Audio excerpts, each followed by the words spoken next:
यह dictation 5 second बाद start होगी, तब तक आप रेडी रहें।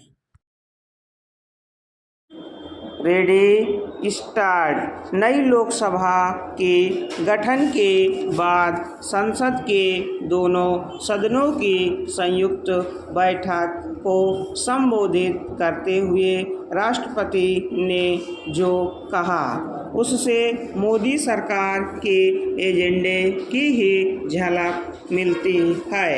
यह स्वाभाविक भी है क्योंकि ऐसे अवसरों पर राष्ट्रपति का अभिभाषण सरकार की रूपरेखा को ही रेखांकित करता है।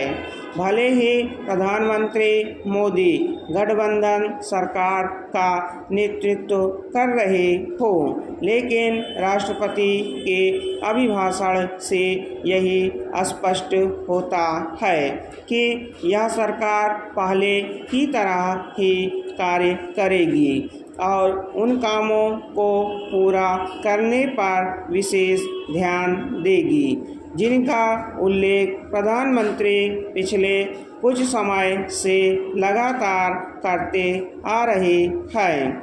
इस सब के बाद भी वह इसकी अनदेखी नहीं कर सकते कि अपने तीसरे कार्यकाल में उन्हें संसद के भीतर और बाहर विपक्ष के तीखे तेवरों का सामना करना पड़ेगा।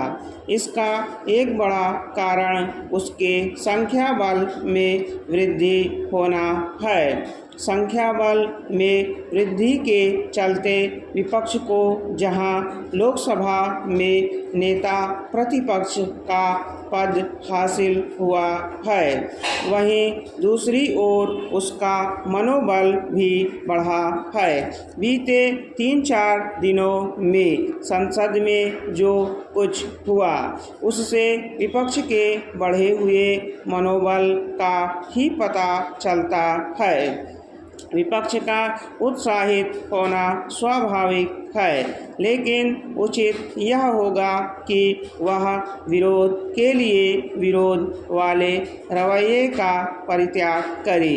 इसके स्थान पर उसे रचनात्मक विरोध का परिचय देना चाहिए। दुर्भाग्य से फिलहाल इसके आसार कम ही हैं और इसका संकेत राष्ट्रपति के अभिभाषण के कुछ बिंदुओं पर विपक्षी नेताओं की अनावश्यक आपत्ति से मिलता है। यह कोई नई अनोखी या गोपनीय बात नहीं कि राष्ट्रपति का अभिभाषण सरकार की ओर से तैयार किया जाता है। आखिर ऐसे में यह कहने का क्या मतलब कि उनका अभिभाषण तो सरकारी भाषण है? ऐसा तो होता ही है। यह आश्चर्यजनक है कि विपक्ष ने राष्ट्रपति के अभिभाषण के उन बिंदुओं पर भी हंगामा किया जिनका कोई औचित्य नहीं था। जब राष्ट्रपति ने प्रतियोगी परीक्षाओं के प्रश्न पत्र लीक होने की समस्या पर दलगत राजनीति से ऊपर उठकर ठोस उपाय करने की जरूरत जताई तो विपक्ष को यह रास नहीं आया। क्या यह एक तथ्य नहीं कि बीते 5 वर्षों में केंद्रीय स्तर के साथ ही राज्य स्तर का भी अनेक प्रतियोगी परीक्षाओं के प्रश्न पत्र लीक हुए हैं?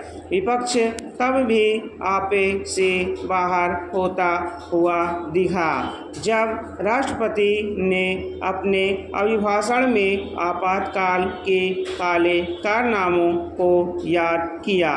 आखिर विपक्ष और विशेष रूप से कांग्रेस आपातकाल के जिक्र मात्र से क्यों भड़क जा रही है? कांग्रेस नेता आपातकाल का उल्लेख भर किए जाने से जिस तरह बिदक रहे हैं उससे तो यही साबित कर रहे हैं कि आपातकाल का स्मरण किया जाना क्यों आवश्यक है।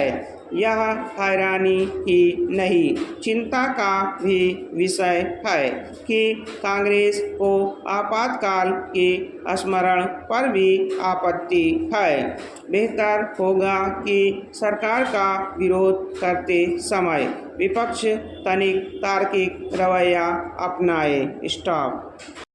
अगर आप हमारे चैनल पर नए हैं तो चैनल को सब्सक्राइब जरूर करें और बेल आइकॉन प्रेस करें ताकि आपको सभी डिक्टेशन की सूचना मिल सके।